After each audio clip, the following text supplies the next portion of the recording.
লেবাননের দক্ষিণাঞ্চলে সশস্ত্র গোষ্ঠী হিজবুল্লাহর গোলার আঘাতে এক ইসরায়েলি সেনা নিহত হয়েছেন। গতকাল বৃহস্পতিবার 14 মে রাতে তার মৃত্যু হয় বলে জানিয়েছে ইসরায়েলি সেনাবাহিনী।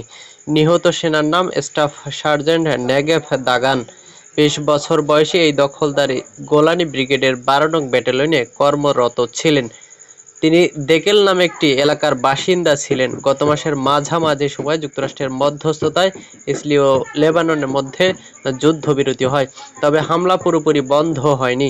বিশেষ করে ইসরায়েল লেবাননের দক্ষিণাঞ্চলে ঘরবাড়ি ধ্বংস করা হয় এবং হিজবুল্লাহদের যোদ্ধাদের টার্গেট অব্যাহত রেখেছিল। এরপর হিজবুল্লাহ জবাব দেওয়া শুরু করে।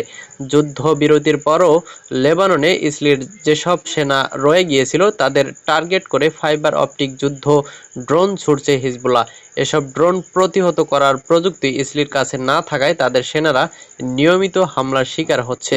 এর মধ্যে হিজবুল্লাহর গোলার আঘাতে এক সেনার মৃত্যু হলো।